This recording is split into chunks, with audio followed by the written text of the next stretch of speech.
Meus irmãos, Apocalipse 1, os irmãos não precisam abrir, nós vemos então a glória do Senhor Jesus glorificado, Jesus Cristo ressurreto, é esse que se revela a João. Apocalipse capítulo 2, 3, a igreja do Senhor Jesus. Apocalipse 4 e 5, essa igreja com o Senhor Jesus, ataviada como noiva no céu, e a glória do Senhor Jesus. E entre os capítulos 6, 7, o Senhor desata os selos, né? As trombetas. Então nós vemos período de juízo aqui sobre a terra. Deus levanta as 144 mil verdadeiras testemunhas de Jeová, judeus que vão pregar aqui nesse mundo, e muitas pessoas sendo salvas, e que a Bíblia vai chamar dos glorificados, né? Depois o último selo, o 7º selo é aberto, e esse selo vai se desmembrar em trombetas de juízo. No capítulo 10 nós vemos João e o chamado livrinho. João, ele come a palavra de Deus, para ele na boca é doce como mel, porque é a palavra de Deus, mas no seu estômago amargo, né? Amargo, porque eram palavras de juízo. No capítulo 11 nós vemos as duas testemunhas mártires, né? E eu disse aqui, coloquei meu RG, meu CPF, assinei, que eu creio ser Elias e Enoque, alguns acham que é Moisés e Elias. Mas Deus vai levantar essas testemunhas, elas vão pregar especialmente em Jerusalém, elas serão mortas, colocados seus cadáveres à vista de todos, e as pessoas vão celebrar que eles estão mortos ali. Até que depois de 3 dias, então, há uma voz no céu, o Espírito de Deus entra neles, e eles dizem, sobe para cá, né? E o Espírito diz, sobe para cá, e eles sobem ressurretos. Depois a 7ª trombeta é um lampejo da glória celestial do reino do Senhor Jesus, e as pessoas ali, a sua igreja também, glorificando ao Senhor, adorando ao Senhor, aquele que é Senhor pelos séculos dos séculos. E aí então hoje nós entramos no capítulo 12. O capítulo 12 vai falar de um evento que ele acontece no céu, é um evento que acontece também na terra. Evento que já aconteceu, evento que é futuro também. Então, preste atenção aí no que nós vamos ver. Capítulo 12, verso 1 diz assim: viu-se grande sinal no céu, a saber, uma mulher vestida do sol, com a lua debaixo dos pés, e uma coroa de 12 estrelas na cabeça, que achando-se grávida, grita com as dores do parto, sofrendo tormentos para dar à luz. Não sei quantos lembram a história de José do Egito. José o sonhador. Quantos lembram de José? José sonhava, e ele sonhou que os feixes de trigo se inclinavam diante do feixe dele. E depois José sonha de novo, e ele conta isso para os seus irmãos, que as estrelas do céu e a lua se prostravam diante do feixe dele, né? Interessante aí que nós vemos 12 estrelas, o sol e a lua. O brilho da lua a gente sabe que é reflexo do brilho do sol. Então essa simbologia aí mostra essas 12 estrelas, Israel, o povo de Israel. Alguns vão achar que essa mulher é Maria, nós vamos ver que também não é, se nós continuarmos a ler. Ou a igreja, bom, nós vamos ver aí que a peça não vai se encaixar também. Só pode ser Israel, e nós vamos ver por quê. Então, o que é essa mulher? Essa mulher, achando-se grávida, grita com as dores de parto, sofrendo tormentos para dar à luz. Num primeiro momento, bom, há uma mulher que vai dar à luz, nós estamos perto do Natal, pode ser o Senhor Jesus, mas é Maria dando à luz o Senhor Jesus, mas nós vamos ver que não é isso. Versículo 3, agora é um outro cenário. Viu-se também outro sinal no céu, eis um dragão. Dragão, para quem não sabe, a palavra dragão vem de grande serpente. A Bíblia vai falar que um personagem que ora ele é chamado de dragão, ora ele é chamado de serpente. No próprio texto que nós vamos ler vai dizer isso. Dragão grande, vermelho, com 7 cabeças. Interessante que 7 cabeças ou 7 diademas E outro texto também nós vamos ler que esse está sentado num lugar com 7 colinas ou 7 montanhas e 10 chifres e na cabeça 7 diademas. Quando a palavra de Deus está falando em chifre, dá a impressão que é um dragão assim, com 7 chifres na cabeça. Mas quando a Bíblia fala em chifre, eu peço crédito a você. Tem que ler Daniel capítulo 2, tem que ler Daniel capítulo 8, Daniel capítulo 9, Daniel capítulo 12, 7. Todo o livro de Daniel vai apontar que chifres são reinos, são poderes. Então a própria palavra chifre em hebraico, ela tem um significado de poder. Vai juntando as informações, nós vamos chegar lá. Então está falando desse grande dragão, que ele tem reinos nas suas mãos, ele tem poder nas suas mãos. Olha aí. A sua cauda arrasta a terça parte das estrelas. Que estrelas são essas? Nós vamos continuar lendo, o próprio texto vai explicar. Que esse dragão tem poder para varrer com ele do céu 1/3 das estrelas do céu, as quais ele lança sobre a terra. E o dragão se deteve em frente da mulher, que estava para dar à luz, a fim de lhe devorar o filho quando nascesse. Então esse dragão vai parar na frente da mulher, para que o filho, assim que nascer, ele seja devorado. Então que mulher é essa? Que filho é esse? Versículo 5. Olha a história do nascimento de Jesus aí. Poucos veem isso no livro de Apocalipse. Eu falo que o advento da vinda do Senhor Jesus, a vinda do Senhor Jesus, ela é narrada no Evangelho de Mateus, certo? Certo. Ela é narrada no Evangelho de Lucas, certo? Ela é narrada no Evangelho de João, que o Rogério leu aqui. O Verbo se fez carne e habitou entre nós, cheio de graça e de verdade. Ele estava no princípio com Deus, é Deus e se faz homem. Mas o livro de Apocalipse também fala disso. Olha lá o versículo 5. Nasceu-lhe, pois, é o 5. Nasceu-lhe, pois, um filho varão, que há de reger todas as nações com cetro de ferro. Esse Senhor Jesus, esse é o Senhor Jesus, que é o filho varão, que vai reger as nações com cetro de ferro. Será que isso é verdade? Gente, olha como a Bíblia explica a Bíblia. A Bíblia explica a Bíblia. Abre a sua Bíblia em Gênesis capítulo 49. Gênesis 49. Cenário: Jacó, Israel, velhinho, no leito de morte, ele vai abençoar seus filhos. Ele abençoa Issacar, ele abençoa Zebulon, ele abençoa Rúben, vai abençoando. Mas ele vai abençoar um deles, chamado Judá. Olha lá Gênesis 49.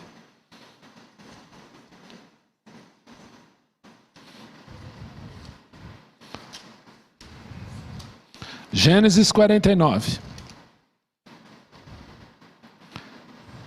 Ele vai abençoar um dos filhos, e um dos filhos é chamado de Judá. Judá é aquele que quis ficar no lugar de Benjamim, para que Benjamim não fosse morto, naquela trama de José, para testar os irmãos, quando José era governador do Egito. Então Judá se oferece, eu fico no lugar dele. Olha como Jacó, Israel, vai abençoar Judá. Versículo 8. Gênesis 49, 8. Judá, teus irmãos te louvarão. A tua mão estará sobre a cerviz dos teus inimigos. Os filhos de teu pai se inclinarão a ti. Que interessante. Versículo 9. Judá é leãozinho, não é leãozinho filhote de leão que você vê no filme do Simba, não. É leão novo, leão jubado, leão jovem. Aquele que você não tem coragem de chegar perto. Judá é leão, leão novo, jubado, leão forte. Da presa subiste, filho meu, encurva-se e deita como leão e como leoa. Quem o despertará? Você teria coragem de chegar perto de um leão e falar: oi, acorda? O cetro. O que é o cetro? O bastão do rei, olha lá. O cetro não se arredará de Judá, nem o bastão de entre os seus pés, até que venha Siló. Essa explicação está em Ezequiel 21, 27. Aquele a quem pertence. O cetro não se arredará de Judá. Por isso que nós cantamos aqui que ele é leão de Judá, ele é rei de Judá. E esse bastão, o cetro, não se arredará dos seus pés até que venha a quem pertence. A ele obedecerão os povos. Gente, nós estamos em Gênesis, primeiro livro da Bíblia, capítulo 49, agora o verso 11.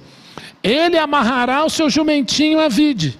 Olha aí, ele veio, um jumentinho atrelado à sua história. Zacarias 9,9 diz assim: alegra-te muito, ó filho de Sião, exulta, ó filho de Jerusalém, eis aí vem o teu rei humilde, montado em jumentinho, montado em jumento, cria de jumenta. Está aqui, ó, a videira mais excelente. Lavará as suas vestes no vinho e a sua capa em sangue de uvas. Você reparou que mostra aí a primeira vinda, o momento em que ele vai se dar por sacrifício, um jumentinho, Jesus entra em Jerusalém, e a sua volta gloriosa, e a sua veste salpicada de sangue, porque ele vem como Senhor, como leão. Gênesis. Aí nós vamos lá para Apocalipse de volta. O que nós lemos lá? Que o filho varão nasceu, e ele vai reger as nações com cetro de ferro. Há um cântico que diz, e eu gosto muito, tem alguns rocks evangélicos que eu gosto, esse eu gosto. Ele fala assim: se você pensa que meu Deus, como é que é? Ainda está pregado. Se você pensa que meu Deus ainda está pregado como símbolo morto de uma morta geração, está mal, errou. Ele vive e brilha mais que os raios do sol, e um dia ele vem sobre as nuvens do céu. Se você pensa que meu Deus voltou para casa cansado, para descansar sentado e nunca mais voltar, está mal, errou outra vez. Um dia ele vem, como um raio vem, sobre as nuvens vem. Esse é o Senhor Jesus. Eu fico imaginando 2023 anos de trégua. Lemos hoje pela manhã, Lamentações 3:22, as misericórdias do Senhor são a causa de não sermos consumidos, porque as suas misericórdias se renovam a cada manhã. Eu fico pensando, um Deus cujas misericórdias se renovam a cada manhã. E hoje, no final da escola dominical, eu fiz duas perguntas, foram 5, mas 2 que eu queria destacar aqui. Primeira, você se identifica mais com Jeremias? Segunda, você se identifica mais com a nação de Israel? E aí foi aquela troca de olhar, né? Quem sou eu? Jeremias, Israel? Porque Israel, a gente sabe quanto pisou na bola, quanto pecou, e aí Jeremias se levanta.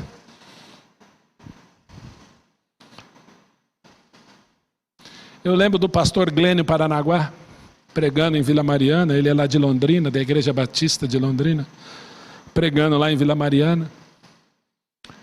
Tem alguns livros dele muito bom, tem o Credo da Cruz, é um livro bem bacana para quem gosta de ler.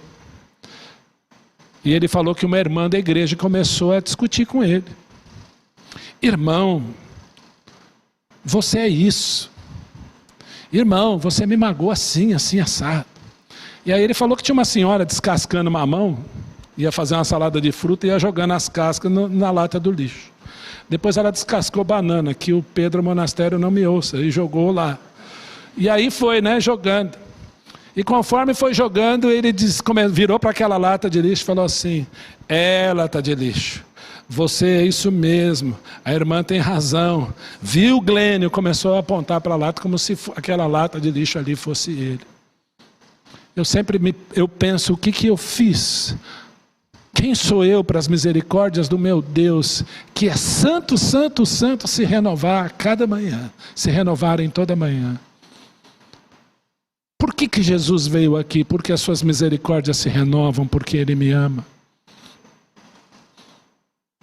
E nós voltando lá para o texto.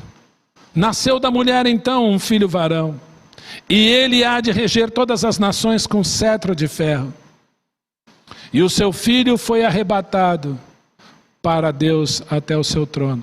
Jesus nasceu. Jesus vai reinar, está escrito aqui. E vai reinar todas as nações, viu? Nações. Goim. Todas as nações vão. Nós cantamos aqui, toda língua confessará, todo joelho se dobrará, e ele há de reger todas as nações. Gente, se nós compararmos aqui os sistemas de governo, não sei quantos lembram aqui, uma vez houve um plebiscito para ver se o Brasil ia ser república, monarquia, lembram disso aí? Tinha até um adesivinho, vote no rei, eu lembro desses, alguns fazendo assim para mim faz tempo, né? Alguns nem eram nascidos, eu lembro dessa época. Então pensa aí em monarquia, pensa em anarquia, pensa em democracia, república parlamentar.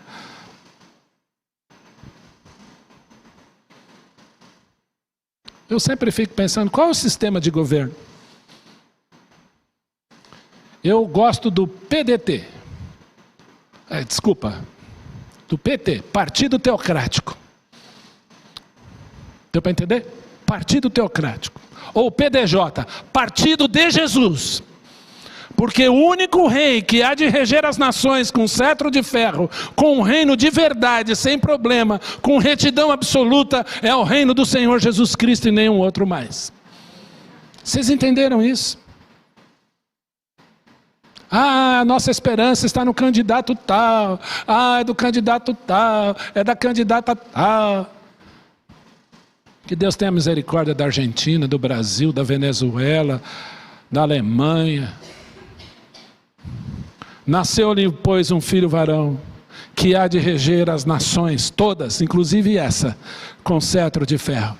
E o seu filho foi levado até Deus ao seu trono. Ao terceiro dia Jesus ressuscitou, 40 dias depois, foi para o céu. Entenderam? Nós temos aí 33 anos em um versículo. E ainda mostra o futuro, olha, ele vai reinar. Ele não falou que faria isso? Versículo 6. A mulher, porém, fugiu para o deserto. Bom, quando que Maria fugiu para o deserto? Ela não fugiu. José e Maria fugiram para o Egito. Eu já vi forçação de barra, porque o Egito é uma região deserta. Fugiu. Para o deserto, onde lhe havia Deus preparado lugar para que nele a sustentem por 1260 dias, 3 anos e meio. Calendário lunar, 360. Que mulher é essa, senão Israel? Deus então esconde. De Israel vem o Senhor Jesus.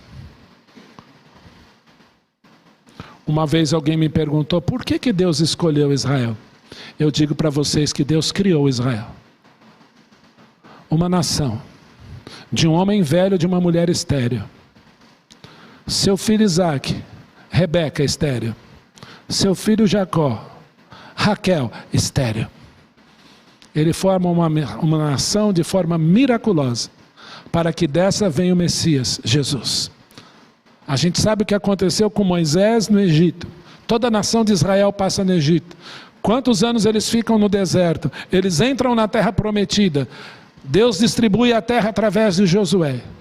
E é um vai e volta, e vai e volta, e vai e volta, e vai e volta. Eles pedem rei, Senhor, nós não queremos mais, queremos um rei. Deus fala então para o profeta, não, eles não querem que eu reine, eu vou dar um rei bem bonitão para eles. Saul, um gato, como diria Cris. E Saul deu trabalho. Aí Deus levanta Davi. Depois vem Salomão. Depois de Salomão, reino dividido. Aí é Israel para um lado, Judá para outro. Depois cativeiro na Síria. Depois cativeiro babilônico. Só Judá volta, depois dispersos pelo mundo. Desde o ano 70 até 1948. Não é interessante? Uma vez me perguntaram, por que Deus escolheu? Eu falei, Deus criou uma nação, para que dela viesse o Messias, para que dela viesse o Salvador. E por que ficou 2000 anos sem terra? Porque crucificaram o Senhor da glória. Mas Deus os ama até hoje. Versículo 7. Agora o cenário vai para o céu. Houve uma peleja no céu. Miguel e os seus anjos pelejaram contra o dragão. Também pelejaram o dragão e seus anjos. Que interessante. Olha aí, peleja no céu. Miguel é um arcanjo, cujo nome significa quem é semelhante a Deus. Então, Miguel, Michel, Michael, é a mesma coisa. Quem é semelhante a Deus? Houve uma peleja no céu. Miguel e seus anjos pelejam contra o dragão e seus anjos. Todavia não prevaleceram, nem se achou no céu o lugar deles. De quem? Do dragão e dos seus anjos. Quem é esse? Olha o verso 9. E foi expulso o grande dragão, a antiga serpente, que se chama Diabo e Satanás, o sedutor de todo mundo. Sim, foi atirado para a terra, e com ele os seus anjos. O versículo 4 diz que 1/3 dos anjos celestiais caíram com ele. Jogado aqui. E esse mundo, está ótimo. Meus queridos, eu quero dizer uma coisa para vocês com muito amor. A minha esposa sempre me cobra. Quando você falar uma coisa, você tem que dar informação. Então eu vou tentar dar informação. A Bíblia explicou claramente aqui quem é o dragão. Alguma dúvida? Há pessoas desenhando o dragão no corpo. Cuidado com o que você está mexendo. Há pessoas que às vezes têm dragãozinho em casa, acho bonitinho. Cuidado com os desenhos. Há desenhos que o dragão é amigo, que o dragão é bonito, você treina o dragão. E o dragãozinho que mora lá no poço do fogo, recebe os cordeirinhos que caem lá, aí ele vai se alimentando e vai aplacando a ira dele. Perceberam? Ele não vai vir assim chifrudo, não vem. Ele vem como dragãozinho amigo. Eu cantava Puff, o dragão mágico, Peter, Paul and Mary. Que coisa. Aí você diz, pastor é radical. Sou, porque o diabo é mais que eu. Muito mais. Cuidado. É o alerta.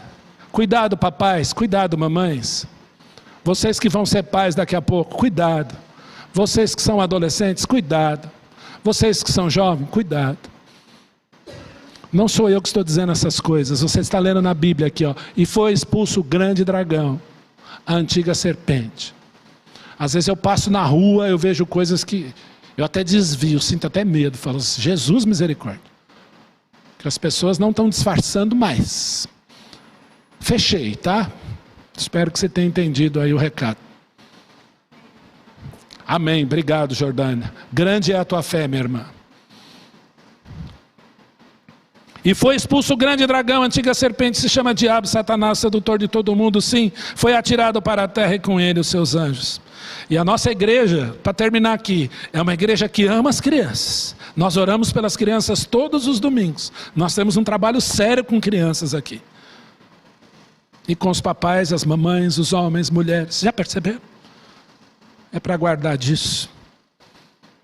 Então ouvi grande voz no céu proclamando: agora veio a salvação, o poder, o reino do nosso Deus e a autoridade do seu Cristo, do seu Messias, pois foi expulso o acusador dos nossos irmãos, o mesmo que os acusa de dia e de noite diante do vosso Deus. 1 João capítulo 2, verso 1 diz assim: filhinhos, essas coisas vos escrevo para que não pequeis. Se todavia alguém pecar, temos advogado junto ao Pai. Eu estou fazendo assim para testar a câmera nova. Temos advogado junto ao Pai. Desculpa. Jesus Cristo, o justo. E Ele, Jesus Cristo justo, é a propiciação pelos nossos pecados, não somente pelos nossos, mas ainda pelos do mundo inteiro. Por que advogado? Por que Jesus é chamado o advogado? Porque Ele, Jesus, é o único santo das causas impossíveis. Só Ele na cruz do Calvário veio para pagar o preço do seu pecado. Só Ele. Ele é o caminho, a verdade e a vida. O sangue de Jesus nos purifica de todo pecado. Só Ele. Por que advogado? Porque existe um acusador 24/7. Olha como o Senhor Jesus, a sua obra na cruz é maravilhosa. Você faz uma coisa errada. O que o acusador faz? Gente, lê o texto.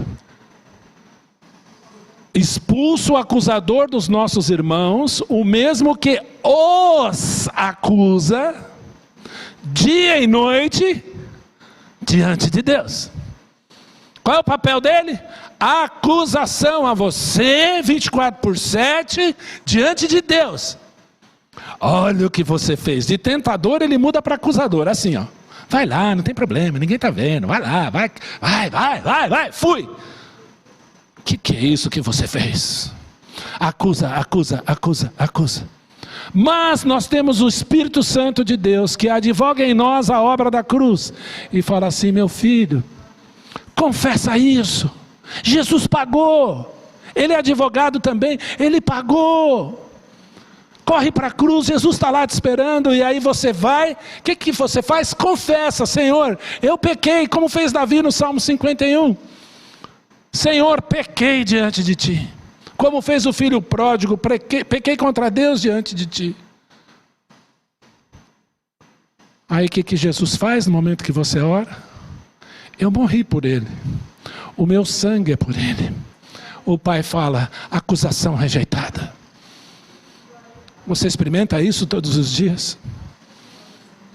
Tudo que o diabo quer é fazer você viajar na culpa, enquanto o Senhor quer que você corra para a cruz e fale com Ele. Ah, se os crentes soubessem o que era isso, ou o que significa isso, eu garanto para você que muitas pílulas estariam colocadas de lado. Não estou falando que não precisa, gente. Mas eu preciso experimentar o que é isso. O que é o perdão de Jesus. O que é a paz do Senhor que excede todo entendimento. Mas infelizmente tem um ai. Verso 11. Verso 11 diz assim, eles pois o venceram por causa do sangue do Cordeiro. E por causa da palavra do testemunho que derem, mesmo em face da morte, não amaram a própria vida. Eu estou para ler um livrinho que eu ganhei, que a Andréia me deu, do Dietrich Bonhoeffer. Pastor, pausa, alemão, não cachorro, pastor alemão, que morreu por denunciar o nazismo na Alemanha. Ele foi executado por se opor pela sua fé em Jesus. Olha aí. Por isto, festejai aos céus, e vós os que nele habitais. Nós estaremos lá. Ai da terra e do mar, pois o diabo desceu até vós cheio de grande cólera, para quem não sabe é ira, sabendo que pouco tempo lhe resta. Sabe por que o mundo está assim? Sabe por que essas investidas? Pouco tempo lhe resta. Mas a palavra de Deus diz, se você concorda, pode até repetir comigo ou falar junto comigo. Somos mais que vencedores por meio daquele que nos amou. Você crê nisso? Foi para isso que Jesus veio. Foi para isso que Jesus, como cordeiro, nasceu em Belém. Foi colocado em faixas numa manjedoura, para crescer, se tornar um homem, o cordeiro de Deus, e dar a vida pelo seu pecado. Foi para isso que ele veio. Esse é o sentido do Natal que nós cantamos aqui. Vamos terminar. Verso 13. Quando, pois, o dragão se viu atirado para a terra, perseguiu a mulher que dera à luz a um filho varão. Gente, na história da humanidade, eu não conheço o povo mais perseguido que esse. Não conheço. E foram dadas à mulher as 2 asas da grande águia para que voasse até o deserto, ao seu lugar, aí onde é sustentada durante um tempo, tempos e metade de um tempo, 3 tempos e meio, 3 tempos e meio, 3 anos e meio, fora da vista da serpente. Depois você lê lá, nós não temos tempo, Daniel 7:25, Daniel 12:7. Então a serpente arrojou da sua boca atrás da mulher água como um rio, a fim de fazer com que ela fosse arrebatada pelo rio. Vamos destruir. A terra, porém, socorreu a mulher, e a terra abriu a boca e engoliu o rio que o dragão tinha arrojado de sua boca. Irou-se o dragão contra a mulher, e foi pelejar com os restantes da sua descendência, os que guardam os mandamentos de Deus e têm o testemunho de Jesus, e se pôs em pé sobre a areia do mar. Cenas dos próximos capítulos. Deixa eu dizer uma coisa para vocês, nós lemos isso hoje em Jeremias 31. Você quer destruir Israel? Acaba com a lua. Acaba com as estrelas. Se você conseguir fazer isso, essa nação não vai existir nunca mais. É a única receita. Sabe por quê? Porque dessa nação veio o nosso Jesus. E pelo endurecimento deles, houve salvação aos gentios, a você e a mim, para colocá-los em ciúmes. Mas Deus não esqueceu deles. Eu termino dizendo que Jesus veio para resolver o nosso maior problema. E o nosso maior problema chama-se pecado. Jesus veio e morreu na cruz para nos salvar dos nossos pecados. Jesus veio para triunfar sobre principados e potestades na cruz do Calvário. E Jesus veio levar o seu velho eu, colocar na cruz. E assim como Jesus foi colocado no sepulcro e ressuscitou, você morre e é sepultado com ele. E quando Jesus ressuscita, já não ressuscita um Ion, o velho Ion, mas o novo Ion, até com cabelo, para a glória de Jesus. Um dia estarei lá, porque Ele é fiel. Você crê nisso? Deus o abençoe.